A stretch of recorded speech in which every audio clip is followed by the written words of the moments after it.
hectic time. But I'm very glad to have this opportunity to talk with this group of amazing scholars and artists who have received HARP awards and who are going to be able to sort of help provide some information about that process, and help think through some of the challenges and opportunities along the way. I am Kathleen Fitzpatrick. For those of you who may not know me, I'm Associate Dean for Research and Graduate Studies in the College of Arts and Letters, and I am happy to be in contact with anybody who has questions remaining after this is done. I want to thank Stephanie Vasco, who coordinated this panel, and who is leading us in putting together some more workshops over the course of the year, on issues related to research and other forms of scholarly productivity and creative activity in the college. So there will be more things coming. We will keep announcements coming your way about those things. But I am going to jump in this morning by asking our panelists to introduce themselves. And so I'll ask each of you to introduce yourself, say your name, your department or program, what type of HARP award you had, and what your project focused on. And I'm just going to go in the order that y'all are on my screen. So I'm going to start with Betsy. Um, okay, my harp is kind of an interesting situation because it is complementing an existing research program that I'm running, which is the Michigan Diaries Project. Um, that is a research project that's collecting audio diaries from people all across Michigan. It has been since the beginning of pandemic lockdowns in 2020, and it's longitudinal. So that is a project that's funded with an NSF grant. The HARP proposal, NSF grants don't fund course releases typically. And so the HARP proposal was for to apply for course releases so that I could work on bringing the Michigan Diaries Project into partnerships with schools across the state. Um, so that's and more generally, more broadly speaking, like work on our community partnerships because it is really important for the success of this project that it has community buy-in and community engagement. So that's what Awesome. my heart project was. Thank you, Betsy. So just two pieces of clarification to make sure you were in LILAC, right? Linguistics, Languages, and Yeah. Cultures. And this was a HARP Development Award, right? Yes. Right. Yeah. Okay. Yeah. Just wanted to make sure that I Sorry. was Thank you. understanding that right. That's good. All right, I'm gonna move on to Dion. Thank you. Hi, everyone. I'm Deanna Odell. I'm with the Department of Theater. And my harp has been a while. I believe it was a harp project grant. Kathleen, I don't know if you have that in front of you. You can correct me if Maybe I'm wrong. her production. Maybe Yeah, production, it was yeah. called. Um, so I typically develop shows for audiences that are neurodiverse through coursework. So I teach a theater production class. It's Theater 422. It's theater for children, and we create a show during that course. So my HARP grant was to produce that show. So it went to things like props and costumes and paying my composer. And we also had a community engagement portion of it as well. So I had done a few of these shows previously with a very low budget, and I had a $7,000 grant, which was very helpful to kind of take the productions and the work to the next level. Thank you, Dion. I'm going to turn to Pete next, but Pete and Scott together were co-PIs on a grant, so the two of you can talk about it together. Yes, that's right. Pete Johnston. I'm in the Department of English in the Film Studies program, and currently have working on a large-scale HARP project with Scott Dame. And I also have a HARP production grant for a separate project.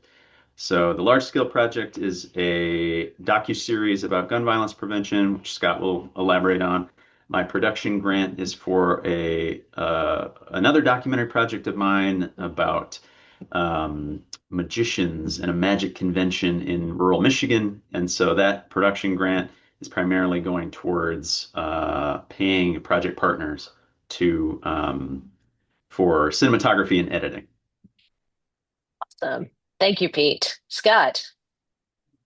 Yeah, so my name's Scott Baim. I'm associate professor in romance and classical studies. And Pete and I are co-PIs on a HARP large scale grant to do just what he said. It started off as a feature documentary. It's transitioned into a docu-series. And you may have noticed I got a big smile on my face when Pete was talking about his magic series, because I'm really excited about that project. One thing I just want to mention is the great opportunity this particular large scale grant offers for collaboration with other colleagues and across departments and programs. Thank you, Scott. And Safwa. Yes, good morning, Kathleen. Good morning, everyone. I'm Safwa Babana Hampton, and like Bim, I'm a member of the Department of Romance and Classical Studies, where I'm professor of French and Francophone Studies. My history with HARP includes both HARP production, so the production grants, but also the large scale um, grant, and the object in all cases was film. It was a film project. The production grants, I believe Pete might have been also Kofi on that one. I can't recall. It's been a long time ago, but it was for my earlier documentaries. Currently, I'm still benefiting actually from the large scale grant, although the period is over because I had to extend it due to an accident. So there was a year that passed where I wasn't able to be active. So I resumed my work with a delay of 1 year. So in that sense, large scale grants still benefited. All through now where I'm working on the post-production for the series version actually of the Cœur Atlantique, Tales from the Atlantic Beyond. The film version also already came out, and now we're wrapping up it's a 5 episode series version of the documentary. I believe, we can perhaps talk more during the panel discussion, but I believe that the experience of applying, although it focused on film in my case, it helped me also gain insights into how this can also be a beneficial experience for projects that involve traditional publication as well. Absolutely. Thank you so much, all of you. I'm really delighted that you're here. We have a range of, I mean, obviously, we've got all three programs of the HARP system represented: HARP development, HARP production, and HARP large scale. And we've got folks from different departments doing different kinds of work. So I'm hoping that we'll be able to sort of see really exciting possibilities from the conversation ahead. So I'm going to start by asking how you went about developing your initial idea into a proposal, right? What did it take to get from, like, I have this thing I want to do, to actually getting the proposal submitted? And I am happy to take this in any order if any of you would like to jump in, or I can call on people depending on how you're feeling this morning. Dion. I'm happy to jump in. Like I mentioned previously, I had developed a few shows for audiences that are neurodiverse prior to applying for the HARP. So I had a little bit of a system down as far as what I knew I would need as far as budget. And that was really kind of my main focus. I really wanted to take these shows to the next level as far as production values, so I could, get a proper set designer and, have enough money for the sensory props and costumes and all of those types of things that I would need. So when thinking about the idea of creating the show and then, fitting it into the HARP, it was mainly thinking about budget and thinking about all those kind of budget items and how I really needed to break that down and how I could expand on what I was already doing. Um, so that was, I think, the main key. I felt like the guidelines for the HARP were really clear about what you needed to provide as far as budget, and being very specific was really helpful. I think I worked a lot with Sherry Stevens on that. She was super helpful. And yeah, I think that that was the main thing. I also kind of added this community engagement piece. So for these shows, we tend to work with local communities, families, we have a bit of a workshop prior to the performance to test out ideas. So there was that component that went into it as well. And adding things that I didn't have money to do before, such as noise canceling headphones. And we were able to purchase different items for the show that helped enhance the experience for the children. Very cool. Very cool. Thank you for that. Yes. Others of you, how did you get from concept to proposal? I can go. Betsy. Oh, it's Safa and Oh, then sorry. Betsy. That's okay. That's okay. Please go on. Oh, okay. I think we're all here also scholars and teachers, and I think in my case I was just it did not necessarily come with a very intentional kind of idea in mind. It was more of a convergence of different experiences.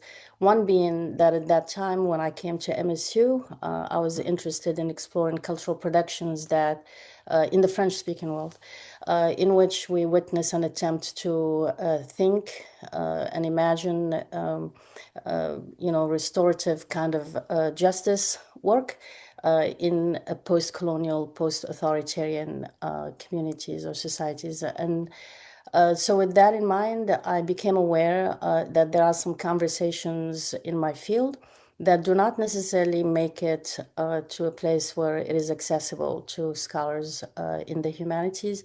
And being from, I have a background in comparative literature, so I'm always going to be a comparatist, and I always was interested in interdisciplinarity.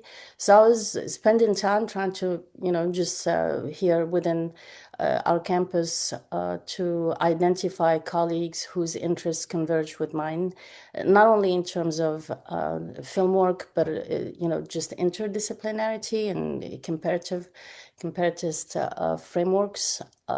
So that was one starting point, is just identifying, what's the landscape like here, where I can then connect and network and perhaps leverage those interests to formulate a film concept, for example. So that was a starting point, is, just being myself, following my research interests and then seeing who else shares similar interests. The movement from North Africa to, for example, right now, the current work is focused on exploring cultural productions that are coming out from Black French communities in the French Caribbean, but also in France, in mainland France.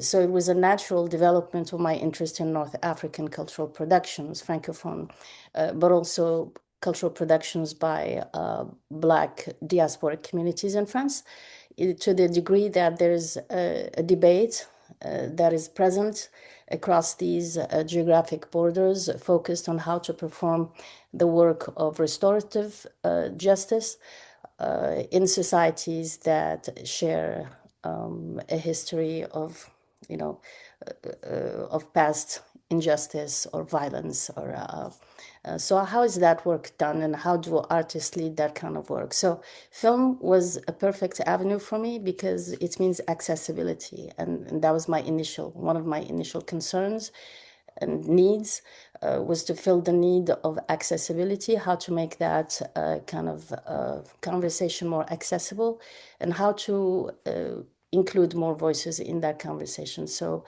the proposal, I felt that the HARP mission, and my project, had some elements that were a good fit, and I thought it was a perfect place to apply to develop Awesome. a concept. Thank you for that. Betsy, can I ask you a specific kind of twist on this question, which is that you mentioned that you had an NSF grant for the core of the MI Diaries project. How was applying for a HARP, like putting together a HARP proposal, similar to or different from applying to the NSF? That's a great question. And actually, I sort of lied because the first time I applied for a HARP grant, I did not have an NSF grant. It was in under review, and the nature of NSF grants is just like I assumed I wasn't going to get it because you usually don't get it. Um, and so I actually applied twice for the HARP because the first time I I pitched basically exactly the same project that I had pitched for the NSF grant, Mhm. which kind of following a similar theme from Dion and Safwa, which is like for work that I was already doing, and that opportunities for expanding that work, I could see those opportunities, but there was a limit, which was my time. So like there were all of these directions that I wanted to go, but I couldn't do it because I didn't have course release time to make that happen.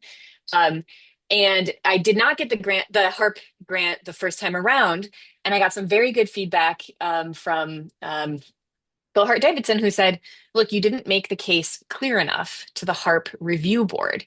Um, and I think my case is a little bit special because often folks who are applying for HARP don't also have a National Science Foundation eligible grant. You know, folks are doing like creative works or something like this.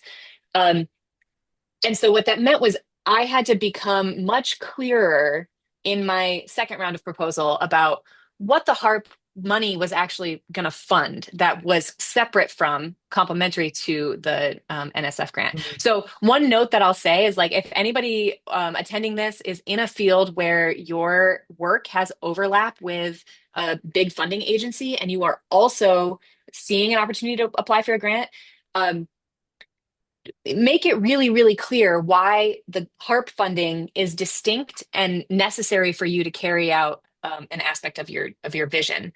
Um, so, and it's that also is the biggest difference for me. So, I have a Mhm. fair bit of experience applying for um, these sort of like niche grants, either at the NSF or I also have an NEH grant.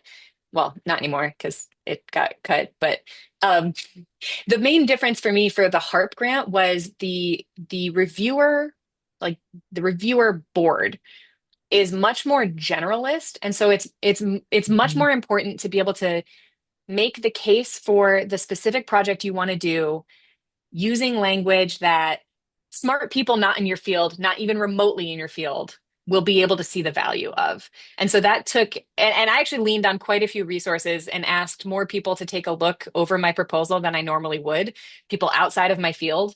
Um, so that's a general recommendation that I think is a good idea, especially for HARP proposals, because the reviewers are going to be your very smart colleagues who are not in your specific field, probably. Yeah, that is a key point. And thank you so much for that, Betsy. Pete, Scott, how did uh, either one of you want to jump in here with your proposal story? I'll jump in and then I think Pete, you can maybe talk about your new project too, because there'll be a bridge to that. Yeah, so our project is maybe a little bit different, born out of urgency, and not something either one of us had planned. So our project deals with gun violence prevention, and that came about because of February 13th on our campus. And I would say there was about a roughly 6 week, 2 month period after that where we had a few conversations. We had made short films together, short documentaries together with no budget in the past, but nothing large scale for sure together. Um, and we did also a little bit of research into what had been done in terms of this issue and found a lot of, well, of course, Michael Moore has a huge documentary on this Bowling for Columbine, but a long time ago. And then more recently, there were shorter, smaller scale feature documentaries and some television also that was focused on singular events for the most part. And what we were really interested in doing, and just focusing on mass shootings, what we were interested in doing was exploring the issue of gun violence in as much complexity as possible.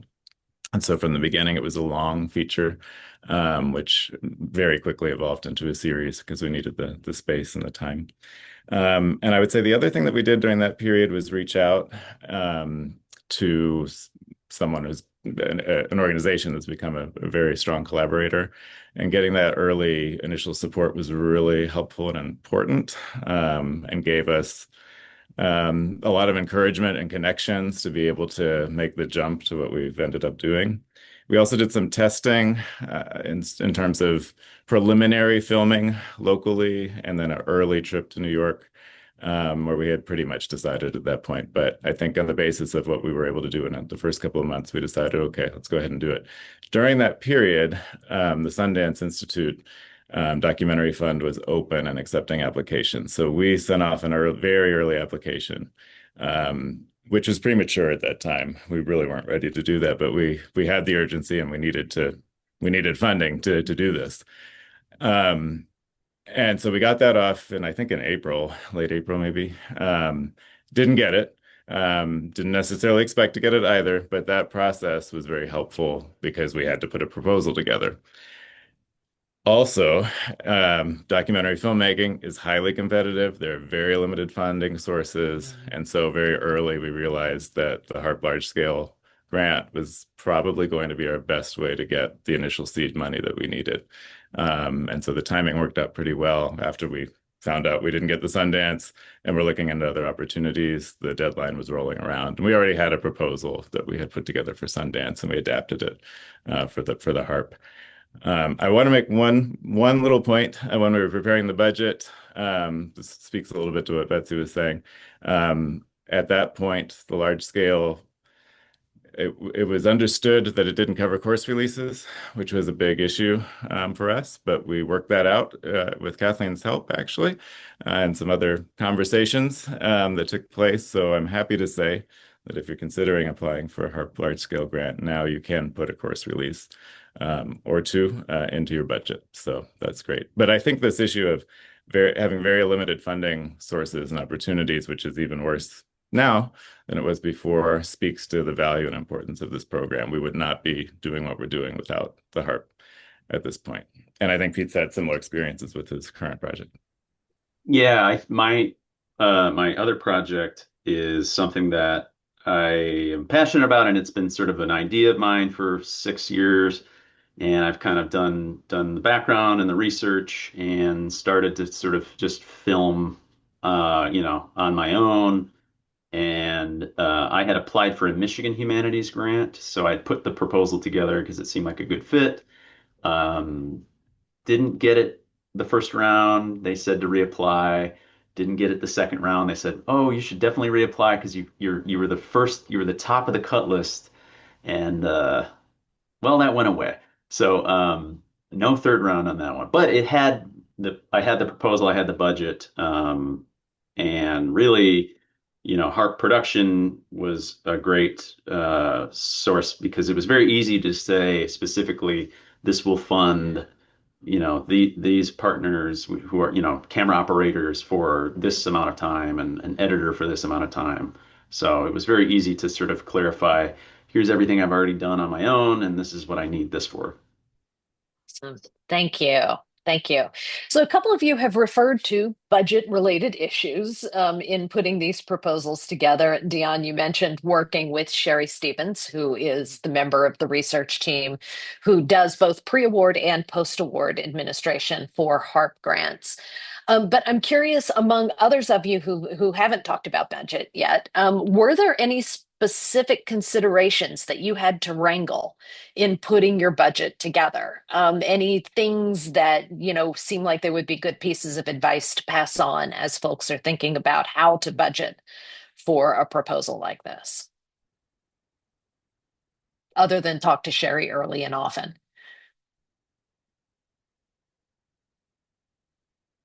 Safa. So I have to unmute.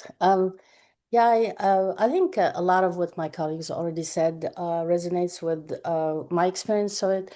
So layering the budget for proposed for HARP with like unit level budgets is often something that strengthens the level of confidence of reviewers from what I noticed in the HARP experience. So just outlining the ways in which this specific proposal fits in a broader picture that clearly reflects the process that will be followed to follow the film from concept to completion and identify distinctly the various stages. I should have mentioned earlier, and I think it's probably it should have been the starting point. Before I was able to obtain HARP, my proposal failed multiple times. And I think, in retrospect, they were great opportunities to identify the areas that were not strong enough and what can be done to strengthen my future proposal. So I did apply to the NEH 2 times, to the NEH media production grants. So I proposed this same project, the film project, to the NEH, and in both times, so it was not accepted, but the feedback was very rich and very useful for me.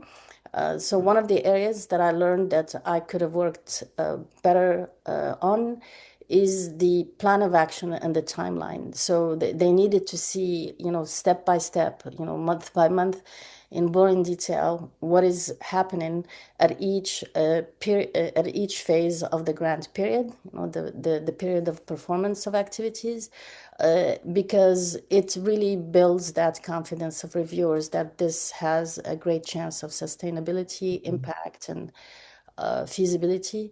And I think it's a reasonable expectation to have on the parts of the reviewers. So that would be one thing is, just engaging with feedback from previous applications that were not accepted or funded. The second thing is, as I stated, just identify around our campus here units where we can leverage the unit level support and build it into the budget because again, it just documents the effort that was put into having a sustainable path toward completion of the project. The third thing I can think of is try and within what is reasonable. Scott mentioned course release. At the time that I was recipient, I did not necessarily have that opportunity, but I worked with weekends and spring breaks, winter breaks, summer breaks, and everything in between, late nights, and even early mornings, like 4 a.m., because some of my collaborators are in Europe or in some other parts of the planet. So, but it is very helpful when we can think strategically and align the project timeline with the performance period or the grant period so that the activities have a great chance of being completed within the grant period itself. So those would be three ideas that come to mind when it comes to designing a budget plan. Awesome. Thank you. Others of you, Pete. Well, a lot of projects don't fit totally neatly into, this is exactly going to cover the entire project. So I thought it was helpful to have, I mean, we made a full line item budget for the entire thing, and then we were able to show, this is the portion that the HARP can cover, and it shows that, you have a full sense of what the entire project costs, because a lot of times, um, production, for example, is $7,000. But if you're proposing something that seems very much larger than that, then it's helpful for, I think, the reviewers to see, like, can you pull this off? Do you have an idea of what the entire cost is? And that full line item budget can demonstrate that. Definitely. Definitely. That is super helpful, Pete. Thank you. Dion. I just had an additional comment. I know if you have touched on this, and I mentioned specificity before, but I think that was really, really important and something that Sherry was really great at pushing me on in my description for the budget, because remembering that the reviewers are likely not in your discipline and they might not know the language that you're using to describe something. And for you, it's just, natural to state it that way, but making sure that you're being as specific as possible so they really understand what you're talking about. Awesome. Thank you for that. And that leads me very neatly into my next question, which was going to be one last round of just me asking you questions before I start opening it up to the folks who are attending. So if y'all out there have questions, I see Christopher Lingos has dropped a question in the chat. If others of you will drop questions, we will get to those after this round, which is to ask all of you. We've heard a little bit of this from Betsy and a little bit of this from Dion, but what is the best piece of advice you got as you were working on your HARP proposal? Or what is the thing you wish you had known when you first went into the proposal process that you only figured out as it went along? So I will open that up and see what advice you might want to pass on to folks who are thinking about applying in this round. I'll share one thing because it's really quick. I didn't get a lot of advice, but and I should say I applied for HARP development for a book project earlier, and did not receive it. Although the scores were super high. I think they were the highest that you could get. So it was a really frustrating experience for me. And so after that, that was about 2 years prior. I talked to somebody and they said reapply. And I can say another colleague of mine had the same exact experience that I had multiple times, but did eventually get that HARP development after applying 3 times. So that can happen. It was the same book project in that person's case. Mhm. I did not do that. Went ahead with the large scale. When it came to the large scale, I was somewhat hesitant about that, and didn't have a lot of confidence that I would get it because it was such a big award and I'd only done smaller projects. And the person I talked to, a mentor of mine, said, "Go for it." So I do think it's important to hear, go for it. Try it. We have these resources available here.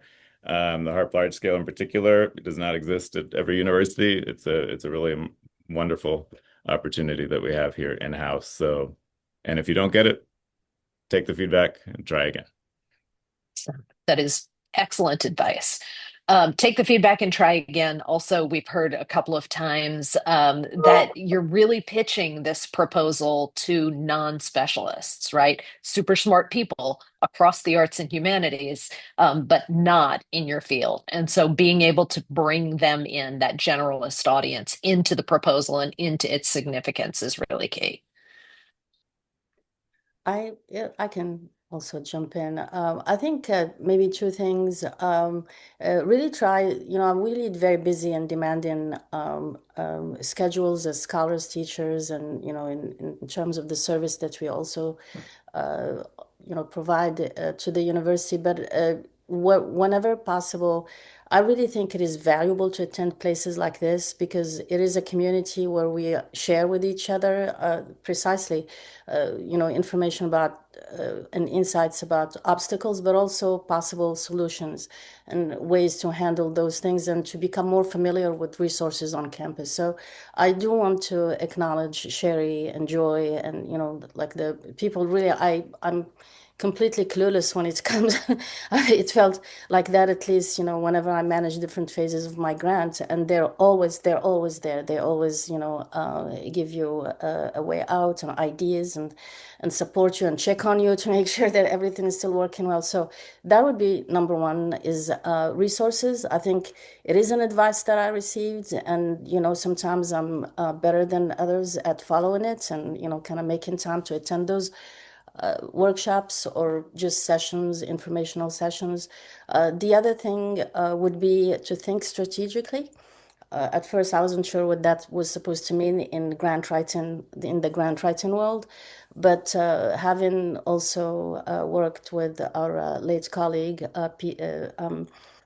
Bill Hart Davidson, some of the workshops he led on the Humanities Without Walls were some of the best workshops I attended personally. And just starting to think about how you can put together, a proposal where you clearly identify the need, the opportunity, the impact, the sustainability. He made them come to life as concepts, that can anchor a strong proposal. So that really helped me a lot personally, to just start in a safe place like workshops with him and other colleagues at Cal and leadership, and yourself and, past leadership in your role. It was really tremendously helpful. I do also find value in connecting with colleagues who have more experience, not only in grant writing, but in the area that you are active in professionally. And that helped me personally. So strengthening mentorship spaces on campus and just being involved in those mentoring spaces can be tremendously helpful. I see that our colleague Christopher put a question that I was thinking of before I saw the question, and I thought, public facing projects, public humanities, was something that I started to get interested in precisely at the juncture where the crisis in the humanities was starting to really grow in an alarming way. And I found that that helped me also address, how to make my projects more appealing and more, at least, or to gain interest of the reviewers. Is the public facing component really enhanced, the at least the chances of the project to receive more favorable consideration, considering that I also applied and failed previously, to the HARP program, and I also applied to the NEH, and also my applications were not successful. So I think some of the ways that those can be handled as potential obstacles is consider the ways in which the work that you're active in can carry a public facing component, and we can talk about. Mhm. Thank you for that. Thank you for that. I also want to thank all of you for talking about the fact that the HARP that you received was not your first crack at the HARP program, because I do think that, I mean, the HARPs are highly competitive. They're getting more and more applications every year, as Pete notes, like super positively reviewed proposals still end up not getting funded because there's just not enough to go around. So that willingness to come back and to think about how to do it again is really crucial in this process. Dion. Thank you. I was just going to state briefly that some advice that I had gotten was in the project description to really make sure you're not just detailing, the timeline and what you're going to do, but really demonstrating need and impact. So that was really great advice that I had. Awesome. Excellent, excellent advice. And the reminder of the Bill Hart Davidson Humanities Without Walls presentations, those workshops that he used to do, puts makes me want to renew those workshops. So I'm going to think about how we can get one of those in, just general approaches to the strategic thinking around grant writing. But the question that you pointed to, or actually Safwa pointed to, that Chris Ferlingos had asked in the chat, is about the connection to the strategic plan, right? Especially if your project doesn't link organically or at least obviously to the themes and priorities. This is of MSU 2030. Such as it exists today. So I'm curious whether in your proposals, any of you really thought consciously about either the university strategic plan or the college strategic plan and how to make the work that you were doing for your own ends connected to the goals of the college and the university in a way that would help push things forward. Safwa has talked a little bit in that regard about public humanities and this desire to make a greater public impact that we see in both the college and the university strategic plans. I'm curious about others of you. Was this a consideration for you, and how did you approach it? Betsy. It was not. It was not a consideration for me. I didn't know what was in the strategic plan. I didn't look at it. What I did know was that as a land grant university, Michigan State has a mandate to, do public outreach and public facing education. Um, and so that's what I leaned into because that was a natural fit with my project. Um, and if any other aspects of my project fit in with a strategic plan, it was accidental and Okay. lucky, I guess. Well, I mean, it may be lucky and maybe a sign that actually there are some deep connections between the strategic plan and the mission of the institution, which, Which one would might be a hope. good Yeah. thing, right? Totally. Yeah, I Others would of say you, the same for our Scott. project. That was not part of our thought process as we were going about it. Okay. We are seeing increasing emphasis on making those kinds of connections in various internal funding proposals. As you know, we go through these rounds of budget cuts as resources become increasingly tight. I think it's becoming more and more important to be able to articulate the relationship of the project that you're proposing to the goals of the college and the university in whatever sense. It need not be the specific pillars of the strategic plan as described on the website, but to be able to talk about why the project is important, not just for you as an individual scholar or artist, but also important for the institution as a public representation of the work that's going on, I think is really key. I think, as Betsy mentioned, the land grant is a great place to start, and I think is an obvious kind of connection and does have some, even if it's unintentional, I think there's overlap with the strategic plan in certain way. Awesome. Thank you. All right, so I I'm think gonna, this, oh, sorry. sorry, Betsy, go ahead.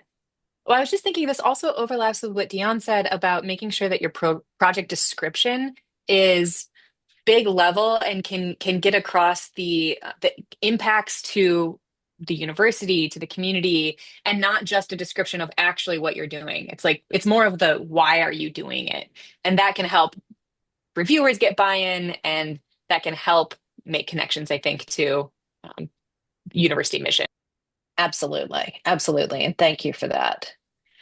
So I do want to open it up to other questions if folks out there have them.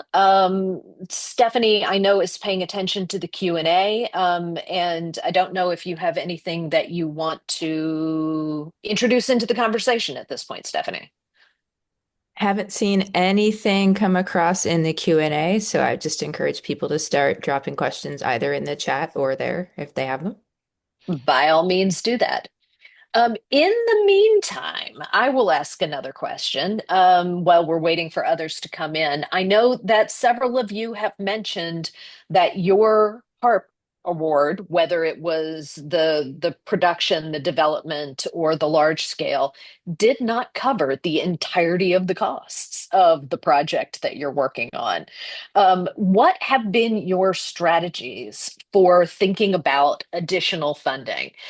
In some cases, there was funding that pre-existed the HARP. In some cases, you know, you've needed to seek funding since the HARP to continue the project. How have you approached that question of the relationship between the HARP and your ability to do further fundraising to get a project done? Betsy.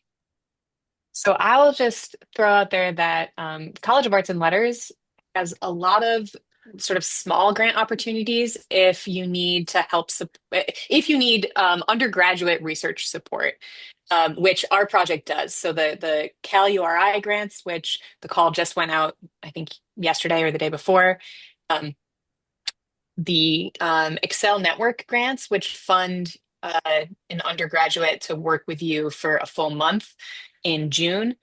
And then there are there's kind of a lot of little pockets of small amounts of money to help undergrads specifically work on projects with you.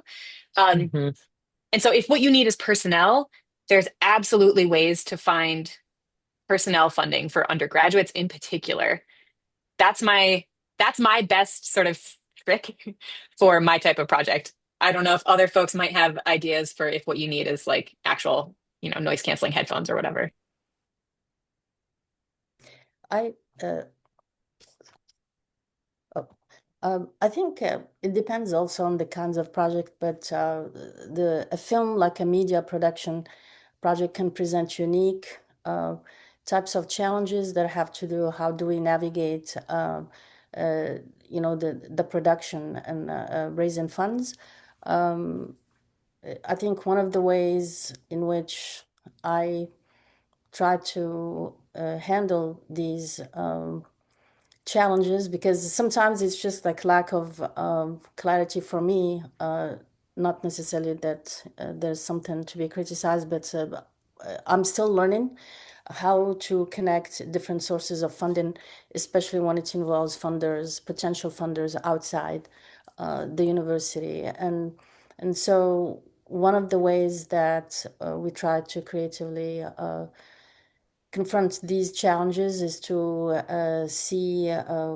to invest in community partnerships, um, because especially with the large scale grant, one of the challenges that I faced is how to involve external funders from Senegal, from France, where it would make more sense to partner directly with them because they're on site and they can, support local production. You know, and so investing in local partnerships, investing in community partnerships can offer an avenue, even though it's not ideal, you know, because it really relies on their willingness out of the goodness of their own hearts to invest, because they're not equal partners. If MSU gives 100,000 dollars to support a large scale project, my understanding was that there needs to be a partner who would invest at least an equal amount for them, to be, to have the same privileges that come along with that. And so, the luckily, for my case, there was willingness, within the community to partner on specific phases of the project completion, which helped us overcome some hurdles that have to do with budget, fundraising in particular. I think just to echo, also Betsy's remarks, unit level, they're always an ideal place also to tap into, not just within Cal, but also across campus. There are centers and programs that also, have, as part of their mission, areas that perhaps converge with the focus of your project. So I think they're worth looking into as well as potential options. Awesome. Thank you. Thank you. Stephanie. Yeah, so I'm going to ask one of the questions from the audience, which is how did you all plan your HARP applications to coincide or not with things like going on sabbatical, your annual reviews, your RPT processes, if you did any of that kind of planning?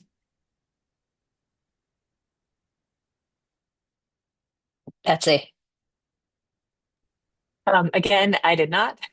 And in fact, I had to my I pushed my heart back 2 semesters because I had 2 semesters of maternity leave for 2 babies in the course of it. So not only did I not plan, but even if I had planned it, life happened, and yeah. So, and I see also Dion has left a typed answer that it's sort of aligned, but it was totally accidental that it happened to land in alignment with your 3-year review.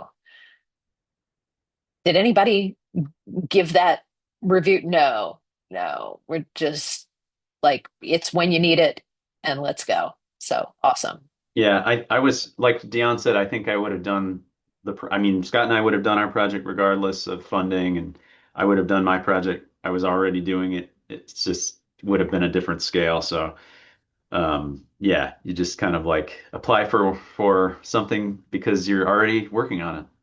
Indeed, indeed. We have another question that's in the Q&A asking whether budget should solely focus on course releases or is it feasible to ask for equipment as well, such as cameras or microphones. The asker is proposing a multimedia project and wants to be sure that there is time as well as equipment that doesn't have to be checked out from the college.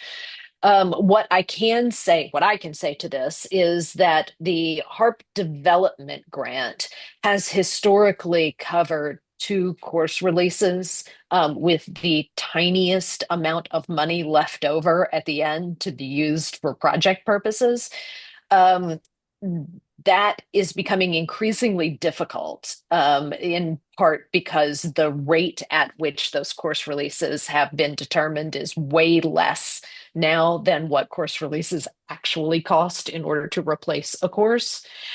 So, in the HARP development, there's not a lot of funding left over for equipment. But the large scale, I'm imagining that there is, and that this is one of the costs that a large scale grant could cover. The three of you who've got large scales, did you use your grant for equipment and things in addition to time and Yes. travel and so forth? Yes. We had a portion that was, we just needed hard drives and we needed microphone, certain camera equipment. So we definitely had a specific portion set aside for some of the things. And the college has a lot, and I have Yeah, a lot of personal equipment, but we definitely had a portion for equipment. right. And then Dion, you had the HARP production, which did allow you, I mean, it's a small budget, right? It's smaller, the smallest of the three. But the funds were allowed you to purchase the equipment that you needed. Yes, it did. Okay, awesome. I think in my case, if this would be helpful, given that it involved work outside the US, so it was critical for me to have access directly to local partners and collaborators, and HARP was instrumental in securing their services in terms of production. So I was able to rent locally, for example, in Senegal, in France, in different cities in France and in the Caribbean, services of uh, producers, locally based producers, to rent camera, drone camera, equipment, sound recording, mics, and all of those things, because it would have been far more costly to take them from the US with me every time I go. So HARP covered the large scale. HARP, I did not benefit from course release, but this area was definitely very helpful in terms of support directly from HARP, the large scale. Awesome. Thank you. Thank you. Trixie is also asking about travel to work with international partners. So far, you were able to travel to the places you needed to be for filming. I assume that travel to work with our international partners is um, not excluded from the funding. It's just a matter of how the budget comes together. Yes. Right? Mm-hmm. Cool. So we have just a last few minutes before we wrap all of this up, and I just want to ask all of you for closing thoughts. I mean, what are the things that you would want everyone to walk away from this session with, in terms of knowing how the harp has affected your work, in knowing like the possibilities, and the requirements that the harp presents? What would you want to make sure everybody knows? And I Uh, can pick on people if need be. I can start with Pete, who has a hand up. Well, I think part of it for me, I'm an academic specialist that did not have I think the stipulations are that you have a research majority in your appointment, and Mhm. I just talked to my chair and said, can we configure it so that I have that and so that I can apply? And he said, yeah. So I think if you're in a position where you're wondering if you're eligible in the first place, I think it's people are willing to work with you so that you are eligible. So I would just say that don't let that, preclude you from applying. Indeed, indeed. Thank you for that. Others of you. I can just reiterate. So I think spaces like this are really great spaces for people, for other colleagues and members of our academic community to be connected to resources, because every one of us is already doing work prior to applying. And if they have the opportunity to document that in the proposal, that the moments they're applying is one, one piece of a larger kind of process in which they have been active in developing ideas and projects.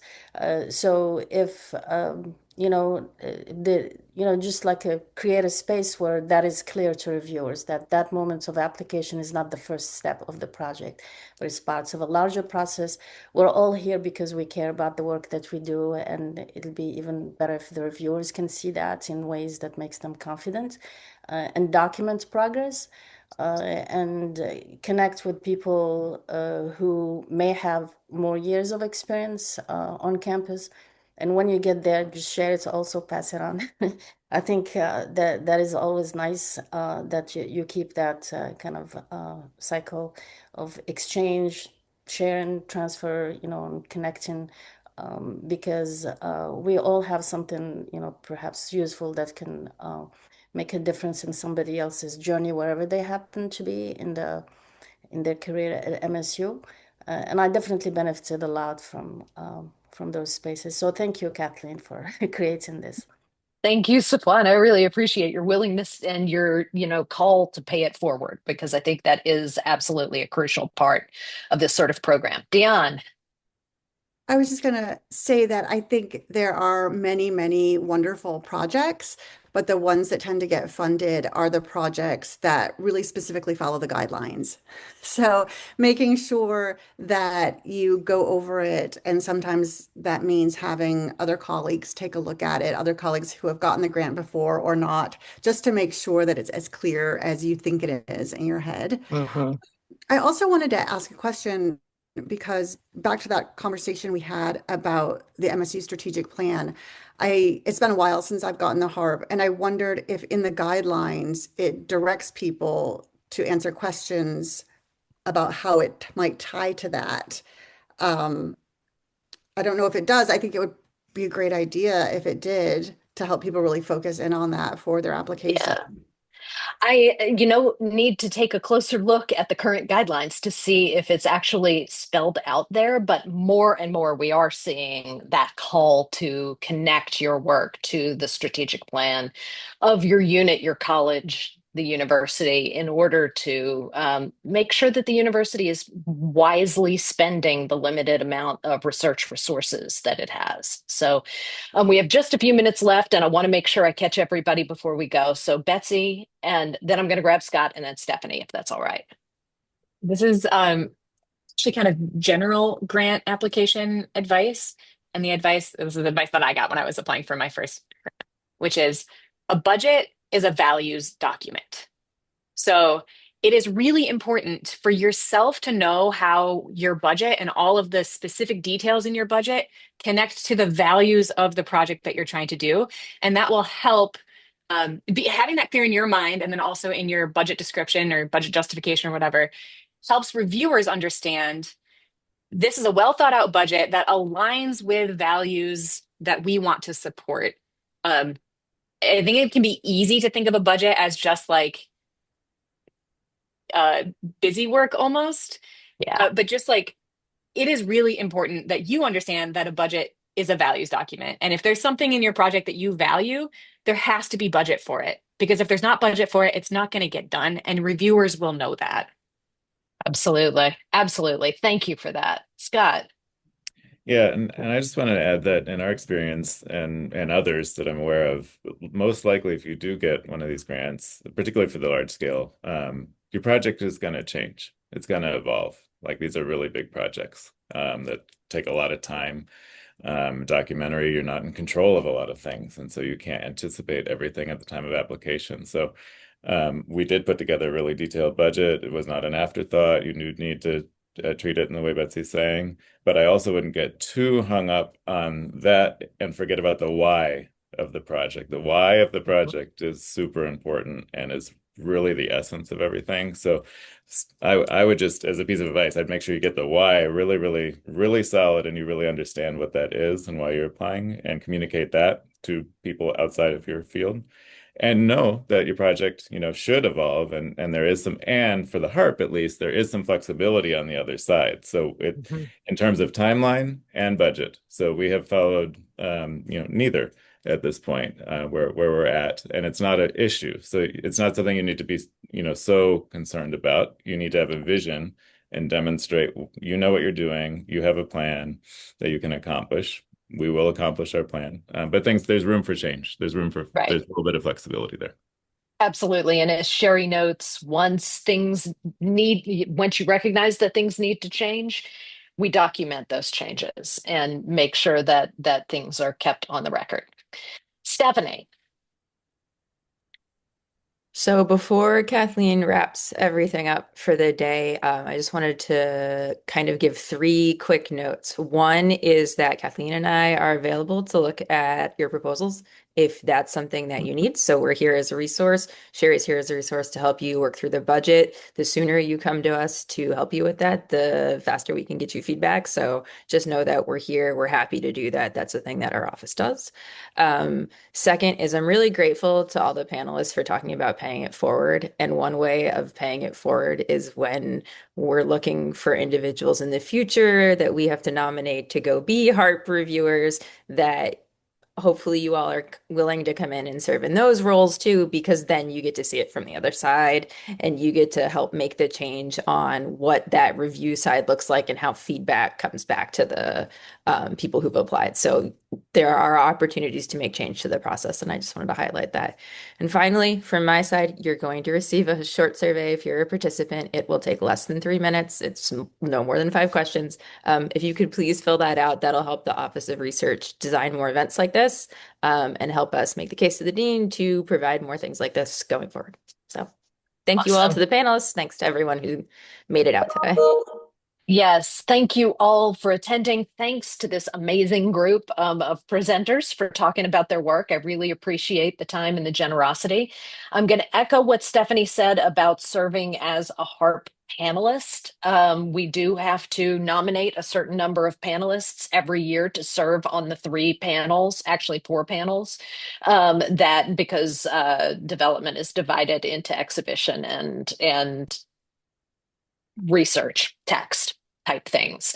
In any event, and it can be a really great opportunity to serve on that panel before you apply as well, so that you can learn from other proposals that come in. So if you are interested in serving as a panelist at some point, reach out to me. But again, thank you all for this, and do fill out that survey when it comes your way. And I hope everyone has a wonderful, wonderful day today. Thank you. You too. Thank you.